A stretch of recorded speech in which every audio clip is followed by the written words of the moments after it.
Pancasila adalah dasar negara dan ideologi resmi Indonesia.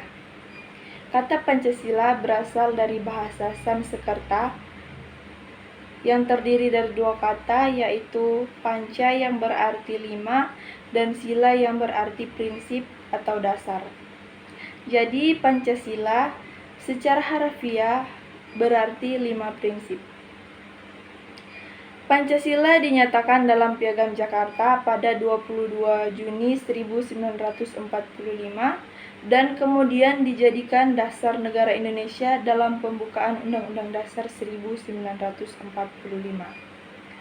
Pancasila mencerminkan nilai-nilai, prinsip-prinsip, dan tujuan yang menjadi landasan ideologi negara Indonesia.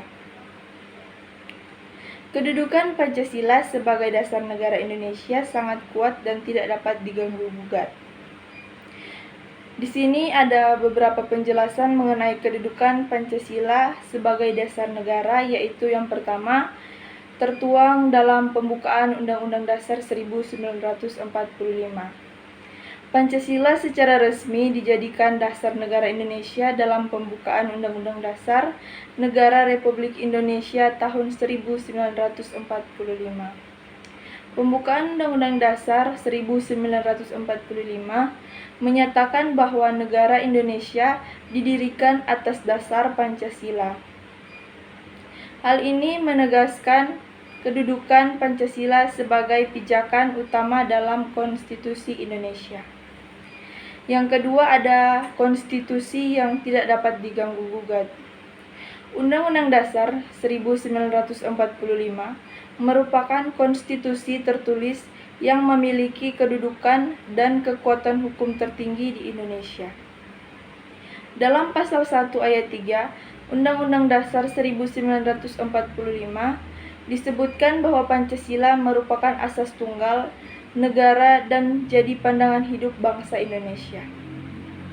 Oleh karena itu, tidak ada lembaga atau pihak manapun yang memiliki kewenangan untuk mengubah atau menggantikan Pancasila sebagai dasar negara. Yang ketiga, ada keputusan Mahkamah Konstitusi.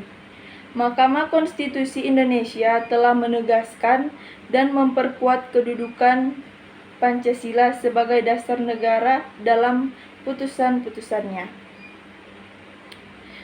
Mahkamah Konstitusi menyatakan bahwa perubahan terhadap Pancasila hanya dapat dilakukan melalui mekanisme amandemen Undang-Undang Dasar 1945 yang ditetapkan oleh Majelis Permusyawaratan Rakyat. Dan yang keempat, ada keberadaan dan pengamalan sehari-hari. Pancasila bukan hanya sekedar simbol atau dokumen formal, tetapi juga tercermin dalam kehidupan sehari-hari masyarakat Indonesia. Pancasila menjadi acuan dalam berbagai bidang seperti pendidikan, politik, hukum, sosial, ekonomi, dan budaya. Pengamalan nilai-nilai Pancasila menjadi tanggung jawab semua warga negara Indonesia. Dan yang kelima, ada bendera dan lambang negara. Pancasila secara visual juga menjadi bagian yang penting dalam simbol-simbol nasional Indonesia. Lambang negara Garuda Pancasila dan bendera merah putih menunjukkan keberadaan Pancasila sebagai dasar negara yang dihormati dan dijunjung tinggi. Dengan demikian, Pancasila memiliki kedudukan yang kuat dan tak tergoyahkan sebagai dasar negara Indonesia. Pancasila menjadi landasan moral, ideologi, dan identitas nasional yang menjadi pijakan untuk membangun masyarakat yang adil, beradab, dan demokrasi. Sekian video dari saya, terima kasih.